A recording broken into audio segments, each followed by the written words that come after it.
Bismillahirrahmanirrahim. Assalamualaikum warahmatullahi wabarakatuh.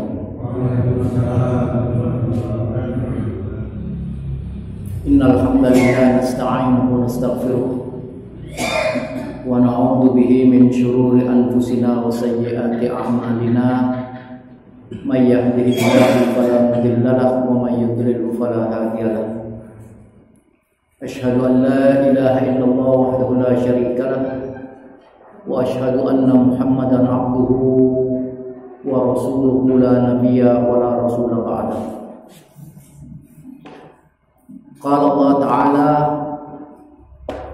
ya ayyuhalladzina amanu taqullaha wa qulu qawlan sadida yuslih lakum a'malakum wa yaghfir lakum dhunubakum wa may yuti'illaha wa rasulahu faqad faza fawzan 'azima. Wa qala asdaqul qailin, ya ayyuhalladzina amanu taqullaha haqqa tuqatih wa la tamutunna illa wa antum muslimun. Fa inna asdaqal hadits kitabullah wa khairal hadi hadi Muhammadin sallallahu alaihi wasallam wa syarrul umuri muhdatsatuha wa kullu muhdatsatin bid'ah wa kullu bid'atin dhalalah wa kullu dhalalatin finnar. Ma'asyiral muslimin muslimat, as'adakumullah. Pertama, marilah kita memanjatkan puja dan puji syukur ke hadirat Allah Subhanahu wa taala yang masih diberi kesempatan untuk bersama-sama kita bertafaqquh fiddin dalam rangka menambah keimanan dan ketakwaan kita. Mudah-mudahan Allah Subhanahu wa taala membuka segala pintu rahmatnya atas kita sekalian. Salam dan salawat kita sampaikan pada junjungan kita Nabiur Rahman Muhammad bin Abdullah, An-Nabiyul Amin wa Imamul Mursalin, yang mana beliau diutus oleh Allah semata-mata untuk menyampaikan risalah Allah ke tengah kehidupan ini. Dan mudah-mudahan kita senantiasa ditetapkan oleh Allah untuk menjadi para pengikut beliau yang setia hingga akhir hayat kita. Ma'asyiral muslimin, as'adakumullah. Kita memasuki pada bab, yaitu babul wudu, bab wudu. Semua pasti sudah mengaku bisa. Ketika kita mau sholat, kita berwudu, dan pengakuan kita selalu bisa, tapi bisanya itu sesuai tidak dengan apa yang disyariatkan oleh ajaran ini. Karena ada kalanya kebisaan itu pokoknya bisa. Jadi pelajaran kita yang waktu di SD yaitu sampai kita tua yaitu tidak meningkat.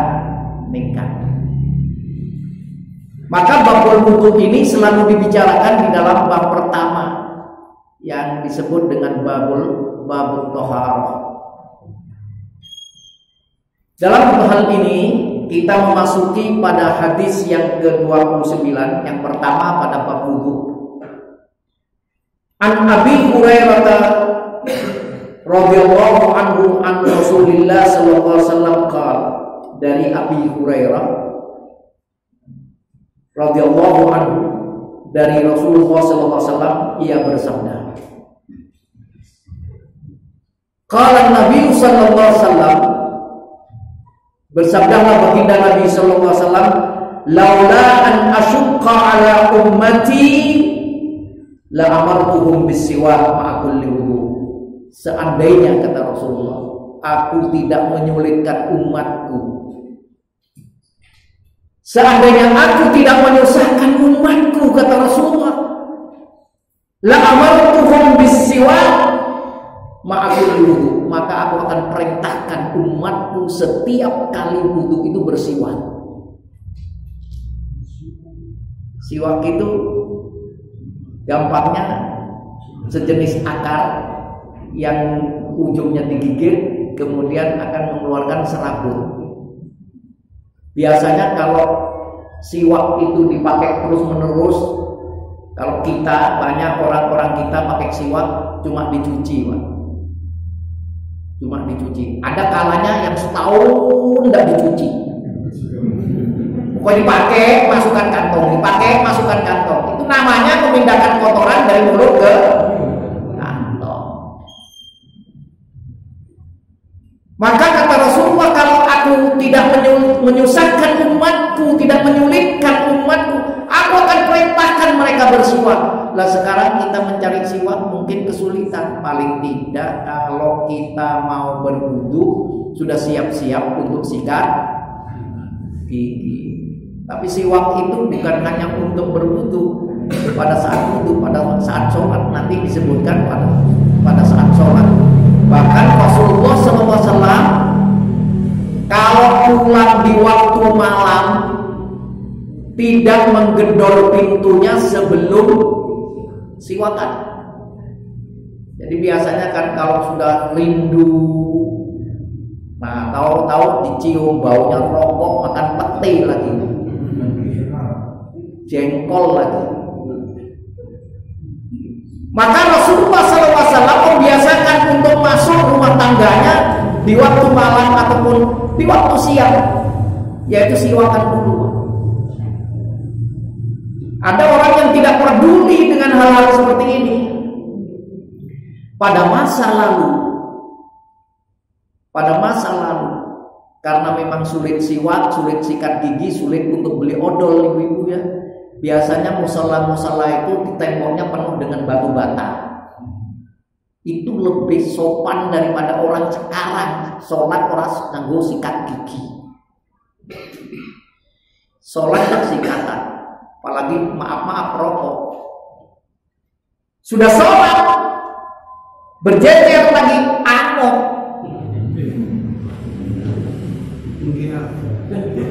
Iya bukan? Iya. Jadi ini yang diperintahkan oleh Rasulullah supaya menjaga ketentraman orang yang berada di sebelahnya. Karena apa? Salah satu keimanan, kata Allah, man kana yu'minu billahi wal yaumil akhir, siapa yang beriman kepada Allah dan hari akhir, fal yukrim jarahu, maka hormati tonggone, tangga rumah, tetangga soft dalam sholat dihormati. Itu salah satu tanda beriman kepada Allah dan hari akhir. Maka Rasulullah SAW menjadikan siwak ini bagian daripada wudu. Ada orang yang karena siwaknya itu waktu sholat, Anda boleh. Jadi sholat begitu berdiri jadi imam, buka siwaknya, siwakan ngadep ke belakang. Nah, ya ini ya agak sopanlah sedikit. Bagaimanapun juga gosok gigi menghadap orang itu wah ya neklin.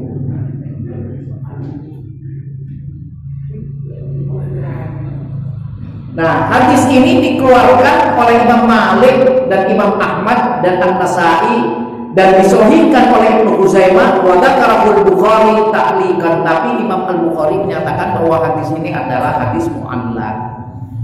Namun secara etika memang itu sikat gigi, paling tidak sikat gigi siap-siaplah, sikat gigi untuk tidur, sikat gigi untuk wudu, sikat gigi untuk pagi dan lain sebagainya. Saya punya teman itu kemana-mana bawa sikat gigi. Karena apa susahnya cari siwak. Kalau di Mekah itu orang siwak itu hampir setiap waktu. Jadi supir-supir itu gigit siwak. Kalau di sini enggak, gigit tusuk gigi. Habis makan tusuk gigi terus dikrikiti. Kemudian hadis yang ke-30, wa an Humran, dari Humran adalah Aban Ibnu Aban, wa huwa maula Utsman bin Affan, adalah budaknya Utsman bin Affan. Humran menyatakan anna Utsman da'a biwudu, pernah Utsman ini menyuruh mengambil air untuk berwudu. Fa ghasala kaffaihi thalatha marrat, lalu yang diawali untuk berwudu itu adalah mencuci kedua belah tangannya. Tangan dicuci dulu di sela-sela dua telapak tangan. Tsumma tamadmada, lalu bertamadmud. Tamadmud itu berkumur. Wastansyaka, dan beristinsyak, memasukkan air ke dalam hidung. Ada orang yang memasukkan air dalam hidung cuma di ujung nyetok. Di sini alhamdulillah nggak ada yang ketahuan. Kemudian setelah beristinsyak, memasukkan air ke dalam hidung, istinthar namanya. Istinthar, sepulkan. Jadi dimasukkan ke dalam hidung, disepulkan. Sehingga apa? Kotoran-kotoran yang ada dalam hidung itu katut hilang. Dan itu setelah itu tsumma ghasala wajhahu thalatha marrat, lalu mencuci wajahnya 3 kali. Mencuci wajah 3 kali. Dari mana wajah itu? Wajah itu min manbatis sya'ri, dari tempat tumbuhnya rambut, ila ma tahtad daqni, sampai ke bawah dagu, min watatil udhun ila watatil udhun, dari tempat tumbuhnya telinga ke tempat tumbuhnya telinga yang lain.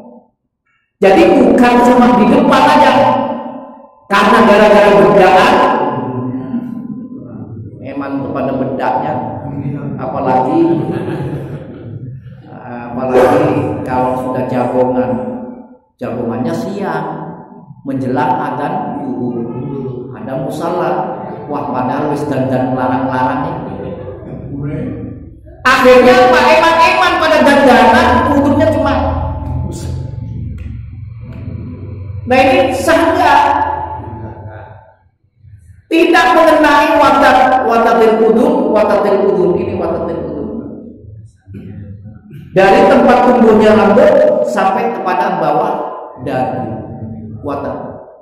Jadi ila matahtan daqni. Kemudian setelah itu dilakukan 3 kali mencuci muka ini, dan jangan eman-eman sama dandanan, sama bedak, larang lupa.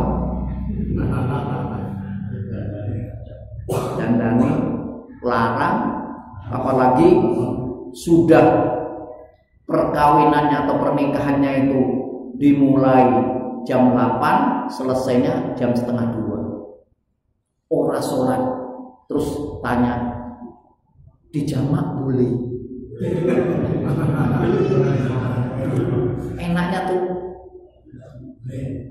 Ada satu orang teman saya perempuan, terus saya tanya pernikahannya jam berapa? Ya mulainya jam 10, kira-kira selesainya jam berapa? Ya udah tahu Ustaz, katanya. Terus piye sholatmu? Terus jawabannya apa? Katanya ayah saya boleh. Memangnya ayahmu nabi atau perwakilannya?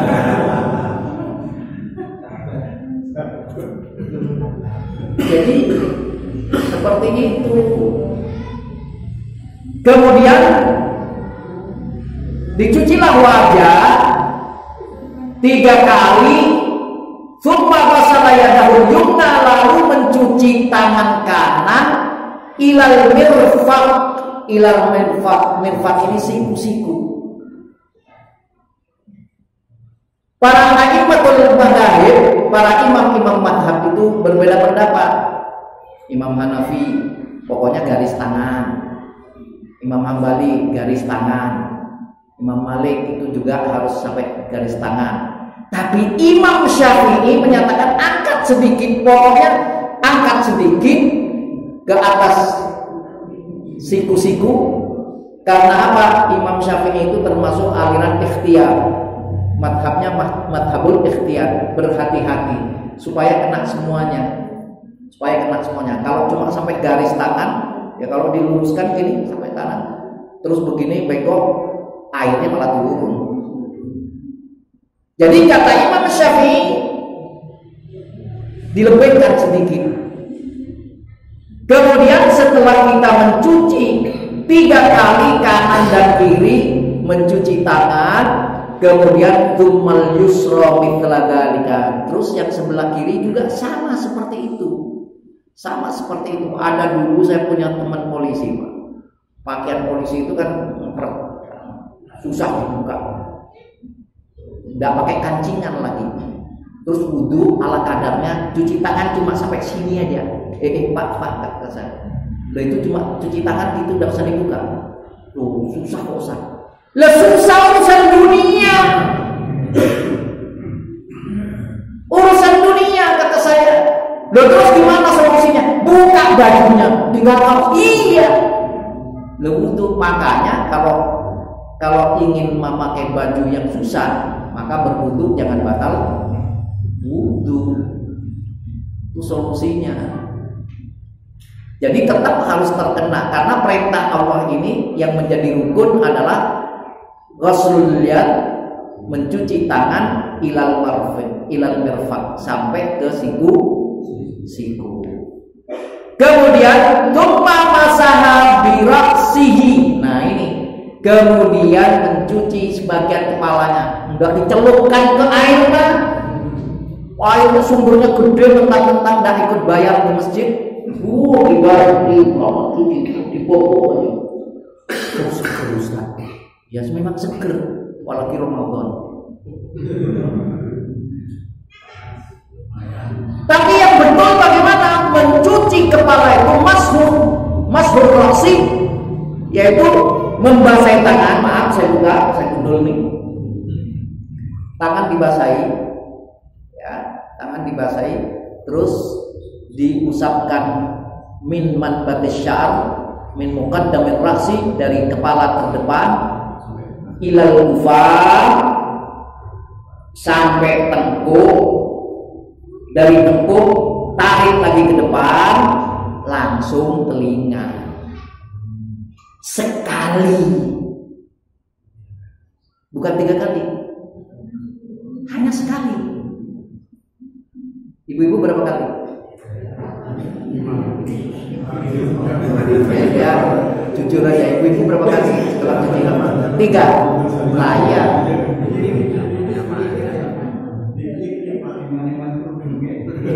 dikai sidik jalur imbur. Nah, ma'asyiral muslimin as'adakumullah, cuma sekali. Jadi cuma sekali mencuci rambut atau mengusap rambut. Kemudian mengusap rambut itu boleh, umpamanya wanita mau pakai kerudung dalam kondisi berwudu, suci dulu. Kemudian setelah itu mau berwudu, dia pergi jalan-jalan, kentut, batal wudunya. Kemudian setelah itu mau wudu lagi di masjid, apakah harus melucuti kerudung? Tidak perlu. Jadi seperti biasa ketika berwudu biasa, tetapi ketika mau mengusap kepala cukup di atas kerudungnya. Terus masukkan tangan ke kuping. Gampang kan? Kadang-kadang kan ada waktu wisata mau wudu rebutan dilucuti Ustaz, ngerti ki wong lanang ki wong wedok. Akhirnya apa? Oh, darurat. Itu bukan darurat. Karena ada usaha Rasulullah SAW sendiri mengusap ubun-ubunnya di atas sorbannya. Asalkan menggunakannya dalam keadaan berwudu dulu. Termasuk nanti ada masbul khufain ya. Masbul khufain mengusap sepatu. Apakah sepatu boleh diusap, Pak? Boleh. Dan sholatnya gimana? Sholatnya pakai sepatu. Jadi nggak dilarang sholat pakai sepatu, sholat pakai sandal. Siapa yang melarang? Yang melarang itu sholat di dalam masjid nganggo sepatu. Masjidnya sudah seperti ini, pakai sepatu. Mari kita bismillah barengan duduki. Jadi tidak ada larangan, maka tidak ada larangan orang sholat pakai sepatu. Satu contoh waktu pemilu, Pak ya. Waktu pemilu itu para hansip kan pakaiannya yang jaga kotak suara kan susah dibuka. Makanya karena susah dibukanya, berwuduklah dulu. Pakai sepatu itu dalam keadaan berwuduk. Nanti kalau sudah tiba waktu sholat karena batal, cukup diusap di punggung sepatunya. Nanti itu ada bab lain. Jadi ad-dinu yusrun, agama itu mudah. Agama itu mudah, tapi jangan dimudah-mudahkan gitu loh. Mentang-mentang mudah, kita kan niat sholat, rasa berwudu. Itu namanya memudah-mudahkan, tidak boleh. Kemudian setelah itu, setelah membasuh kepala sekali, kemudian thumma ghasala rijlahul yumna ilal ka'bain salata marrat thumma al-yusra mithla dzalika. Lalu sesudah itu mencuci kaki sampai ke atas mata kaki, kanan dan kiri, 3 kali. Tapi saya kalau dulunya itu pergi ke Masjid Agung di Surakarta itu kan banyak orang-orang ibu-ibu, biasanya para bakul-bakul itu wudunya di tempat lanang juga. Wes sudah ngerti lanang wedok pokoknya wudhu di sana. Akhirnya cuci kaki dicincing sampai di atas betis. Wah. Karena apa? Mereka nggak tahu padahal secukupnya itu hanya di atas mata kaki. Di atas mata kaki saja. Nah sekarang kalau lebih di atas mata kaki, udah uang ajarannya hanya sama di atas mata kaki saja, sedikit di atas mata kaki. Jadi di sini dikatakan 3 kali dilakukan itu. Kemudian tsumma qala ra'aitu Rasulullah sallallahu alaihi wasallam tawadda'a nahwa wudu'i hada. Kata Utsman bahwa aku melihat Rasulullah sallallahu alaihi wasallam berwudu seperti wuduku ini. Seperti wuduku ini. Ini kata Utsman bin Affan. Aku melihat Rasulullah berwudu ya seperti wuduku ini. Jadi dulu mereka para sahabat, mereka takut menyelisihi Rasulullah. Kalau Rasulullah SAW mencuci hanya mata kaki, ya mata kaki, nggak berani ngangkat sampai ke betis. Kalau sekarang mentang-mentang nggak melihat Rasul, diselisihi banyak banget. Apakah membatalkan wudu? Ya nggak membatalkan sih, tapi supaya menjaga aurat terkhusus bagi kaum wanita. Hadis muttafaqun alaih. Wa an Ali bin Abi Thalib radhiyallahu anhu fi sifat wudu'in Nabi sallallahu alaihi wasallam. Qala, dari Ali bin Abi Thalib tentang tata cara wudunya Nabi.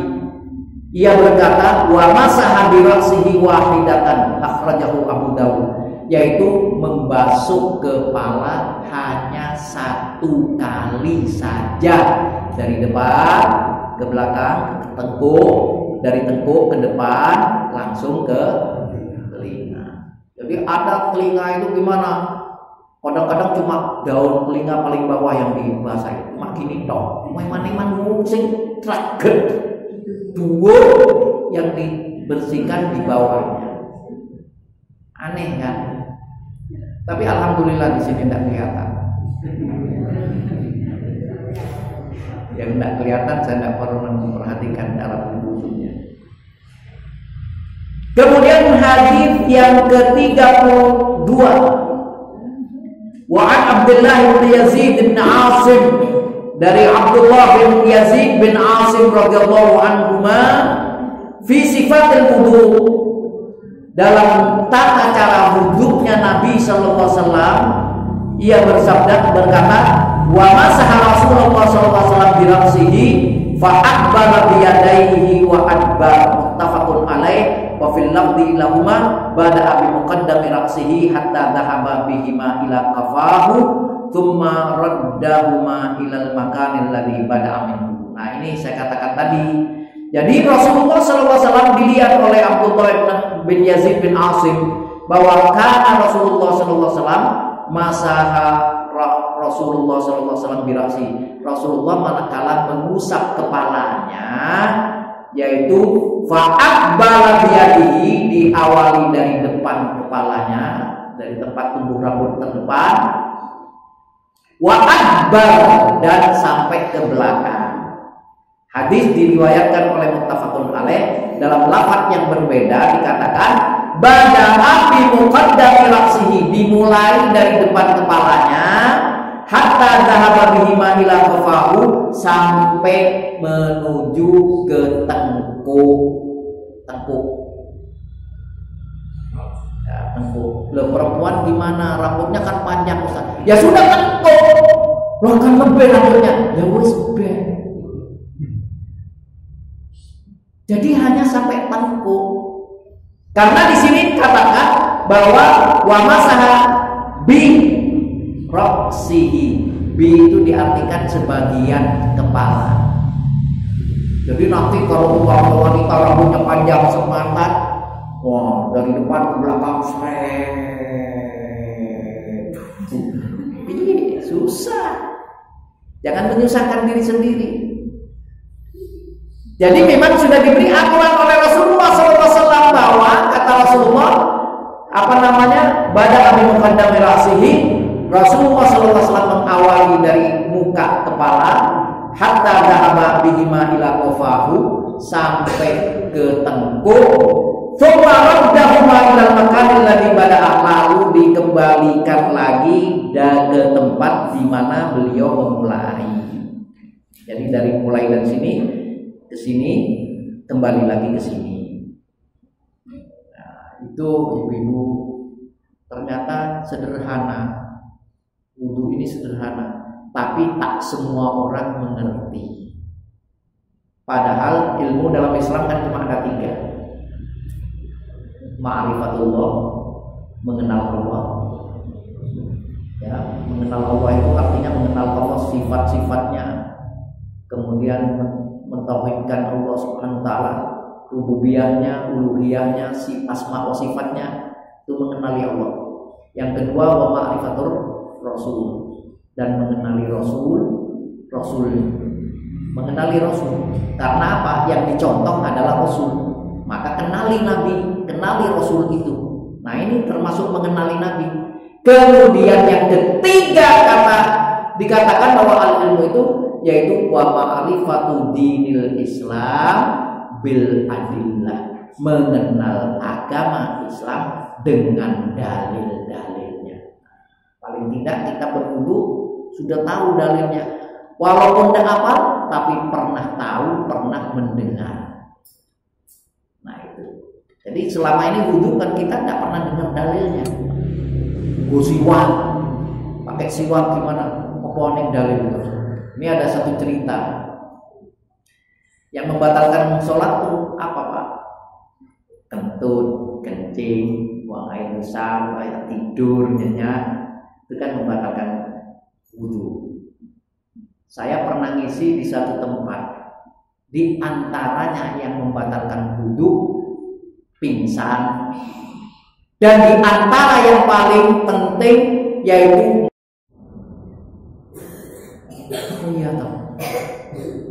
jadi Rasulullah SAW pernah ditanya, apa natawaddu lahmil ghanam ya Rasulullah, apakah aku harus berwudu setelah makan daging kambing ya Rasulullah?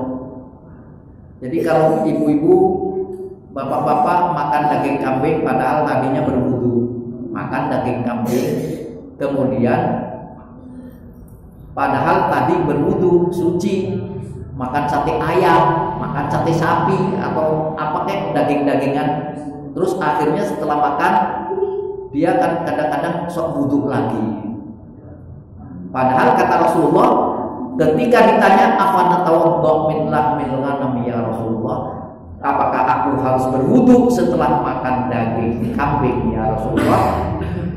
Maka jawaban Rasulullah SAW, insyita, kalau kamu mau. Kalau tidak mau wudu boleh, tidak usah wudu, tidak membatalkan wudu, kecuali berkumur-kumur lah, tidak membatalkan wudu.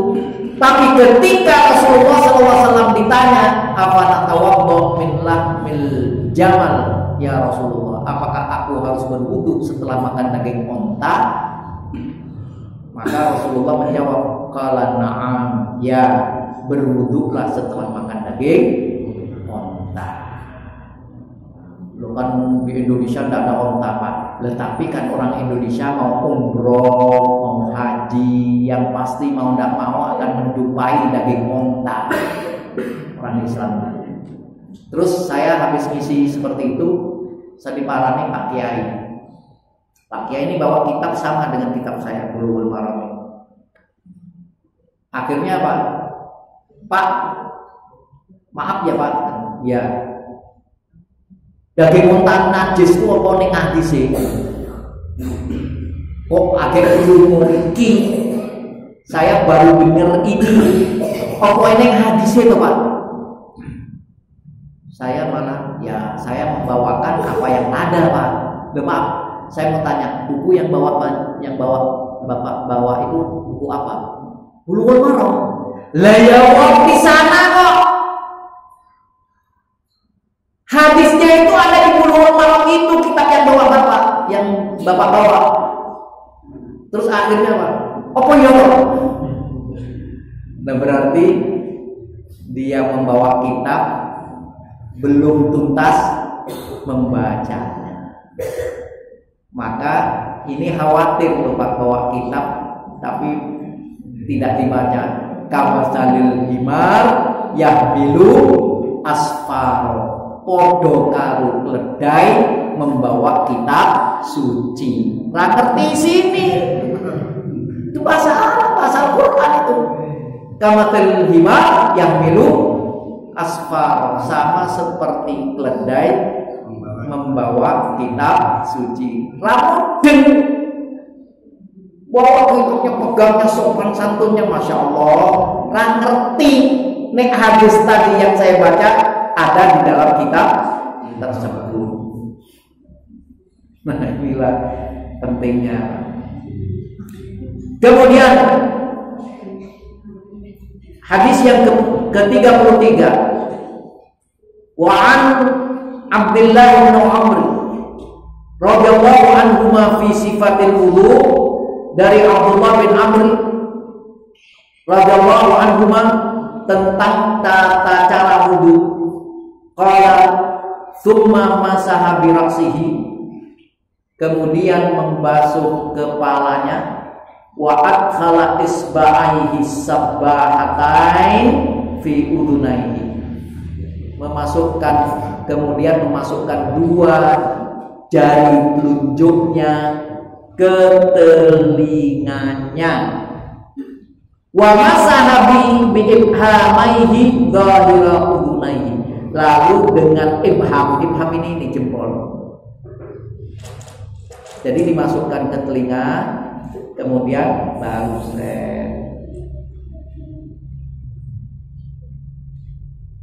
paham dulu. Jadi bukan cuma depan loh. Kalau cuma depan ini oke tunggali. Saya di Madegondo itu, di Solo itu, sebelah Depak itu, ada orang kurang akal. Dia biasanya berdiri di pintu traffic light, pakai handphone, pakai headset, joget-joget.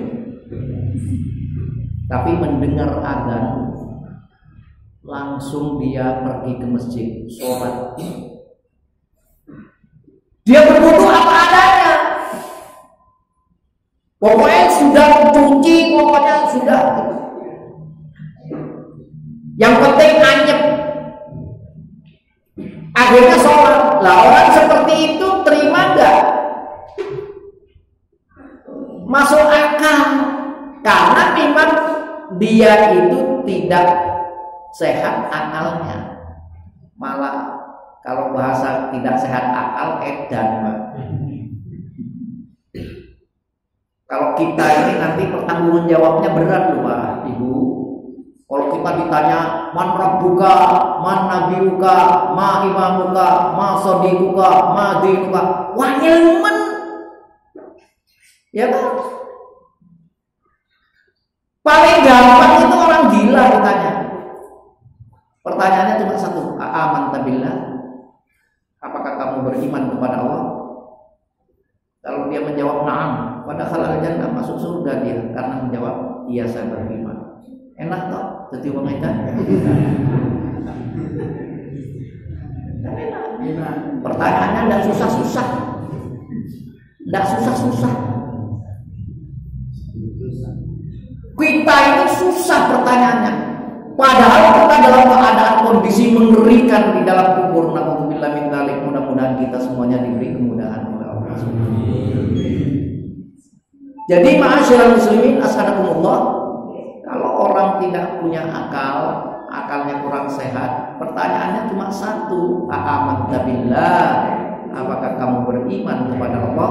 In qala na'am fadakhalal jannah. Kalau dia menyatakan iya, masuk surga. Nah, ibu bapak yang dimuliakan Allah, memasukkan dua telunjuk jarinya ke telinga, kemudian mengusap dengan jari jempolnya punggung telinganya. Hadisnya shahidah, akhrajahu Abu Dawud, dikeluarkan oleh Abu Dawud, kemudian disahihkan oleh Abu Huzaimah. Hadis ini disahihkan oleh Abu Huzaimah.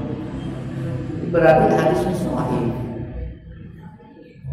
Jadi seperti itu, Bapak-bapak sekalian. Hadis yang ke-34. Wa an Abi Hurairah radhiyallahu anhu qala qala Rasulullah sallallahu alaihi wasallam.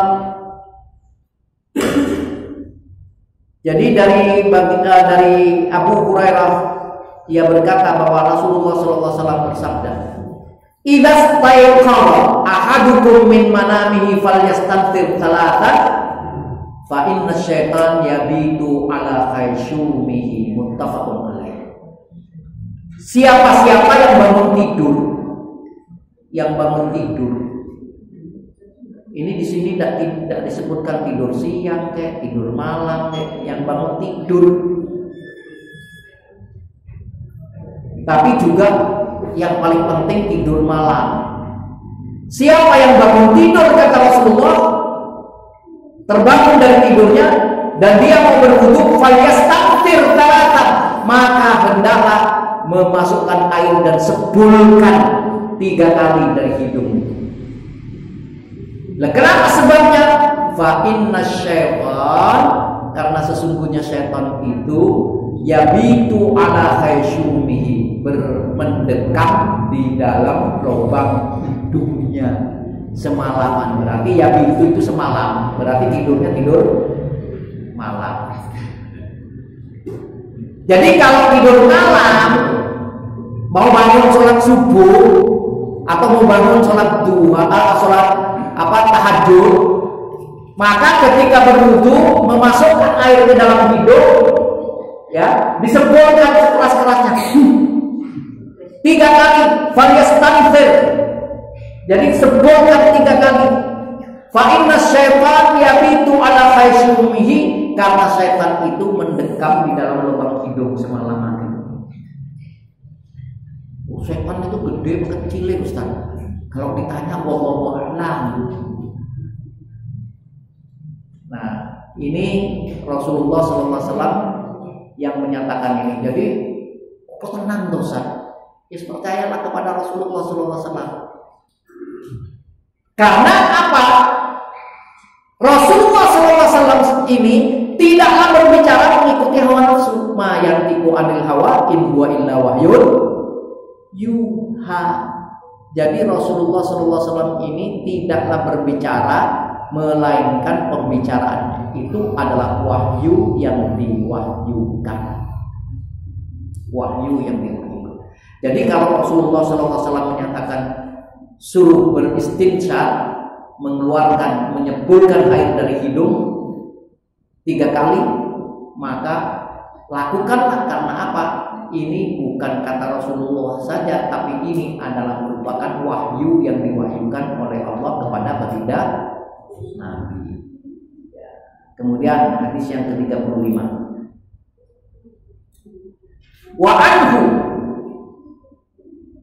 dan juga dari Abi Hurairah radhiyallahu anhu, idza staiqadha ahadukum min naumihi fala yaghmis yadahu fil ina hatta yaghsilaha thalathan fa innahu la yadri aina batat yadahu. Muttafaqun alaih wa hadza lafdu Muslim. Jadi kata Rasulullah, apabila kalian bangun tidur malam, misalnya tidur mau sholat subuh atau mau sholat tahajud, maka kata Rasulullah, fala yaghmis yadahu fil ina, jangan langsung masukkan tanganmu ke dalam pola. Jangan masukkan ke dalam pola. Hatta yaghsilaha thalathan, sebelum mencuci jangan dimasukkan ke dalam pola. Cuci dululah. Karena apa? Fa innahu la yadri aina batat yadahu. Karena kalian tidak tahu di mana tanganmu tadi malam melayap. Kadang-kadang maaf masuk dalam sarung, masuk dalam celana. Celananya, tangan ini kalau malam tuh nakal. Gini, ada yang maaf tidur di masjid, tangannya sambil di dalam celana. Tidurnya di masjid. Lah, maka oleh karena itu kata Rasulullah SAW ini resian, bersih. Sehingga cara berwudu pun diawali dengan kesucian. Cuci dulu tanganmu sebelum kalian itu memasukkan ke dalam pola. Ya, kemudian hadis berikutnya yang ke-36. Wa an Laqit bin Sabr radhiyallahu anhu qala Rasulullah sallallahu alaihi wasallam, Rasulullah bersabda, asbighil wudu, sempurnakanlah wudu, wa khallil bainal asabi', khallil bainal asabi', di sela-sela di antara jemari kaki, jemari tangan, jemari kaki, di sela-sela. Kemudian wabalir fil istinsyaq, dan sungguh-sungguhlah memasukkan air ke dalam hidung. Jadi jangan cuma begini toh. Ini apa artinya? Simbolis saja. Jadi memang balik fil istinsyaq, benar-benar dimasukkan ke dalam hidung. Illa takuna sha'iman, kecuali berpuasa, takut ke bawah, keseruput ke dalam. Nah, karena apa? Kalau keseruput ke dalam itu masuknya ya ke mulut. Karena mulut ini, hidung ke mulut ada apa namanya, saluran. Mata ke hidung ada saluran nggak ini? Ke mulut? Ada. Buktinya apa? Coba pakai obat mata Erlamisin yang pahit, pakai di mata yang merasakan pahit di kerongkongan kita. Jadi saya pernah dulu menyatakan pakai obat mata ketika tetes mata ketika berpuasa, membatalkan wudu. Wah, apa ya? Ini aliran apa lagi? Nah, itu bisa dibuktikan pakai obat mata Erlamisin yang pahit itu dimasukkan ke mata, maka yang terasa leher. Nah, maka oleh karena itu bahkan telinga ke mulut ini ada saluran juga. Makanya kalau mendengar mercon akan berbunyi, kita nutup telinga kan. Tidak usah tutup telinga, mangap aja yang besar. Tidak apa-apa, tidak akan merusak gendang telinga. Bahkan kalau naik pesawat Kalau mulut mingkem, maaf, turun pesawat mau landing gitu, terus mulut itu tertutup, maka kita akan jet lag, ya kan? Jadi kuping ini suaranya terus seperti di dalam, seperti suara besi. Makanya kalau naik pesawat menjelang landing diberi permen supaya mulut ngunyah, terbuka, buka itu supaya nggak jet lag. Nah inilah ma'asyiral muslimin. Kemudian kata Rasulullah, jadi balik fil istinsyaq, sungguh-sungguhlah dalam beristinsyak, dalam memasukkan air ke dalam hidung, illa an takuna sha'iman, kecuali pada saat berpuasa. Akhrajahul arba'ah wa sahahu Ibnu Huzaimah. Dikeluarkan oleh Abu Huzaimah, Abu Dawud, dan dalam riwayat ada satu riwayat yang menyatakan idza tawadda'ta famakmin, apabila berwudu maka berkumurlah.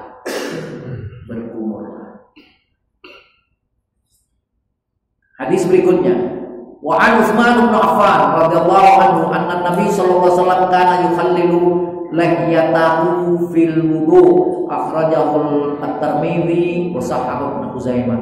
Nah ini unsur laki-laki ini. Maka Rasulullah menyatakan bahwa, kata Utsman, bahwa Nabi sallallahu alaihi wasallam itu selalu menyela-nyela jenggotnya manakala berwudu. Jadi disela-sela jenggotnya ketika berwudu supaya dimasuki air. Loh, jenggotnya mau pitung Ustaz. Lah iya, kan memenuhi sunnah kan? Walaupun 7 tapi kan namanya jenggot, Pak.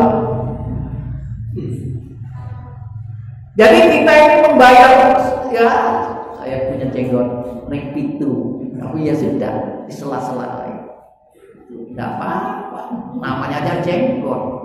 Nah takdirnya cuma 7, ya sudah.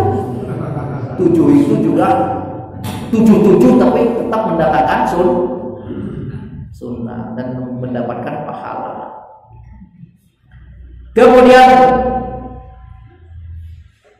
An Nabi sallallahu alaihi wasallam, dalam hadis yang disampaikan dari Abdullah bin Zaid, An Nabi sallallahu alaihi wasallam kata bithuluthaimun dan faja'ala yadluku bira'aihi. Jadi Rasulullah sallallahu alaihi wasallam berwudu hanya dengan 2/3 mud air. Jadi sedikit sekali. Jadi wudu ini dengan setengah gelas bisa ini. Ini dengan setengah gelas air bisa. Oh, setengah gelas. Justru yang berlebih-lebihan itu tidak disyariatkan. Kata Rasulullah, kalau berwudu janganlah kamu israf, jangan berlebih-lebihan. Sekarang berwudu dengan air yang cuma setengah gelas ini boleh dah, boleh aja. Kenapa? Saya dulu waktu ke haji pertama kali, masih belum ada penertiban, tahun 96 itu ke haji.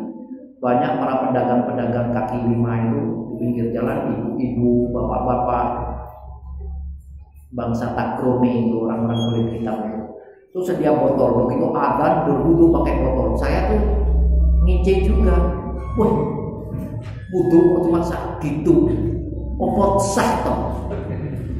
Ternyata setelah kita tahu ilmunya, nah ternyata wudu itu sah saja.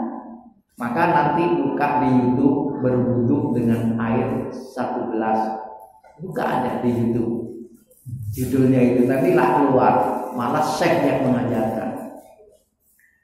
Nah, dulu ada orang yang menyatakan apa sah Ustaz? Ya, apa sah? Sah-sah saja kalau kita tahu caranya. Nah, pakai air banyak tapi nggak tahu caranya ya nggak sah. Coba lihat nanti dibuka berwudu dengan air sedikit atau dengan air 1 gelas di YouTube. Nah, ibu-ibu, bapak-bapak yang dimuliakan Allah. Kemudian Nabi Sallallahu Alaihi Wasallam berwudu dengan 2/3 mud. semut itu sekian ini loh. Sedikit sekali. Faja'ala yatlubu bira'aihi, kemudian sambil memijit-mijit tangannya, mijit hastanya. Kok ketoknya gimana ya Ustaz berwudu? Ya gimana? Jadi tidak harus air banyak. Ya silakan dah lihat nanti di YouTube, buka, akan lebih jelas kalau ada gambarnya, tata caranya akan lebih jelas. Kemudian hadis dikeluarkan oleh Imam Ahmad dan disahihkan oleh Ibnu Uzaimah. Kemudian hadis yang berikutnya sampai hadis 30 ini nanti, wa anhu, dan dari Abdullah bin Zaid annahu ra'an Nabi sallallahu alaihi wasallam ya'khudhu li udunaihi ma'a ghairil ma'il ladzi akhadahu li ra'sihi. Pernah Rasulullah sallallahu alaihi wasallam berwudu kemudian mengambil air untuk telinganya dengan air selain daripada air sisa dari kepalanya. Jadi kan tadi kan mengusap kepala terus begini, tapi pernah Rasulullah mengusap kepala terus ngambil air lagi terus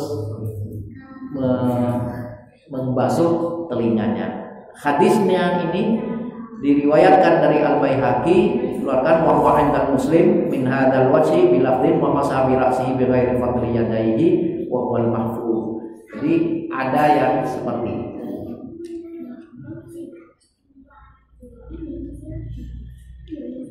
Hadis ke-39, sekarang yang ke-40 terakhir. Kendau-kendau marani lali. Sidik-sidik nih Pak. Wa an Abi Hurairah radhiyallahu anhu qala sami'tu Rasulullah sallallahu alaihi wasallam yaqul inna ummati ya'tuna yaumal qiyamah ghurran muhajjalina min athari wudu. Faman istata'a minkum ayyutila ghurratahu falyaf'al, muttafaqun alaih wal lafdhu li Muslim. Jadi ini kata Rasulullah SAW, nanti umatku, di dalam hadis yang disampaikan dari Abi Hurairah bahwa ia mendengar Rasulullah SAW bersabda, sesungguhnya umatku nanti akan datang pada hari kiamat ghurran muhajjalin. Artinya ghurran muhajjalin di sini kalau jamaah al-aghlab wal ghurrah lam'ah bayda, akan mengeluarkan kilauan-kilauan cahaya pada tempat-tempat bekas-bekas wudhunya. Ibu-ibu, kalau bapak-bapak sekalian kalau melihat kuda Persi warnanya hitam terus ininya putih, kakinya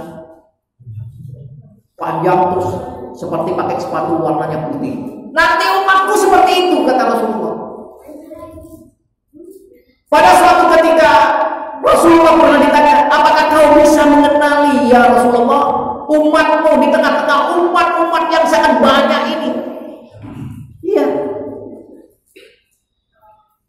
aku dapat mengenali mereka. Dengan apa? Dengan ghurrah muhajjalin. Jadi mukanya akan nampak berkilau, bercahaya, tangannya, kakinya akan nampak berkilau, memancarkan cahaya karena min atharil wudu, bekas-bekas wudunya. Maka kata Rasulullah, faman istata'a minkum ayyutila ghurratahu falyaf'al. Siapa-siapa yang ingin memperpanjang masa cahayanya, maka silakan lakukan. Berarti tidak harus mau sholat berwudu itu. Jadi pipis, metu saka kamar mandi langsung wudu, mau tidur wudu, termasuk memperpanjang masa cahaya. Nah, inilah ma'asyiral muslimin, as'adakumullah yang dapat saya sampaikan. Mudah-mudahan sedikit ini, tidak sedikit sih, banyak juga, akan membawa manfaat bagi kita sekalian dan dapat menyempurnakan ibadah kita dalam hal ini, dalam berwudu. Aku qouli hadza, Astaghfirullahaladzim li wa lakum astaghfiruhu innahu huwal ghafurur rahim. Billahi taufiq wal hidayah, bil wal inayah. Assalamualaikum warahmatullahi wabarakatuh.